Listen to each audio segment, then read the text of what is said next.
Hey, so I wanted to record today because of some interesting math that I found. My name is Nathan, to those of you who are not aware, which is probably everyone. So this is a page from NASA about carbon dioxide readings in the atmosphere, in the mid to upper atmosphere, 8 to 12 kilometers above the ground, on some graphs. So this graph is CO2 levels in parts per million, where it had been stable around 300 parts per million for a very long time.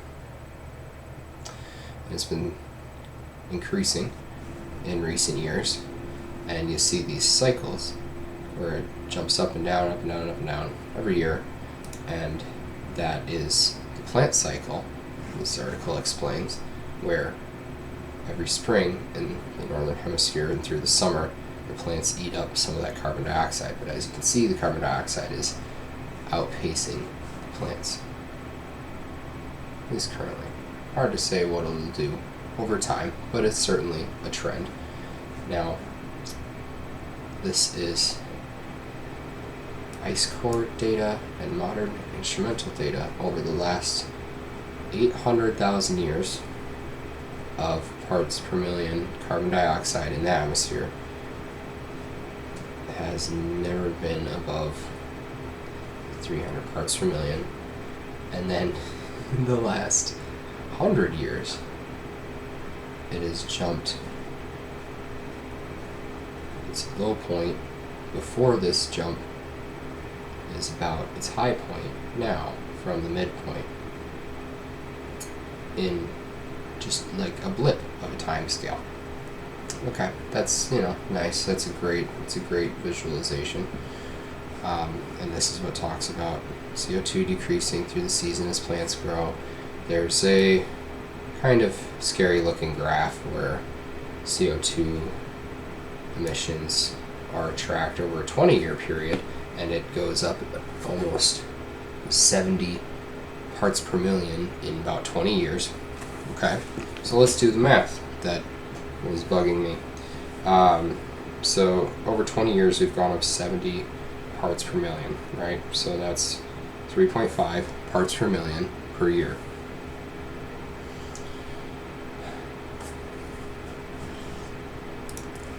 CO2 will start to cause dizziness and head problems. Kane.co.uk. There are other places that I could probably corroborate this, but I use the 2000 ppm number because this would be considered long-term exposure if it's just your atmosphere. So we say 2000 parts per million, right? We subtract the 400 parts per million that we're already at. That's 1600 parts per million that we have to go. All right, divided by 3.5 parts per million per year gives me about 457 years until our atmosphere slowly starts killing us. So then if you want to use the 5,000 year number, you need 5,000 minus the 400 or so that we're already at. Even if it's 300, it doesn't matter. Everything's moving. So if we don't do anything significant about it, we have 4,600 parts per million to go in the atmosphere around the entire planet. And at this rate, we will do that in about 1,300 years. So again, at the 3.5 parts per million per year. And 1,300 years is a long time for us, but that is 1% of one of these grid marks is 1,000 years. Okay? Never in these thousands of years, hundreds of thousands of years, have we ever seen a spike like this. This is assuming a linear trend, which from this graph does appear to be slightly increasing in rate, but I have to do some regression to look at that. And people don't seem to be very interested in stopping. So I'm just doing the math. Our atmosphere is going to start killing us within the next millennia or so, depending on factors. And if technology does really well, or we cut carbon dioxide production, or we start actually saving our plants and oceans, or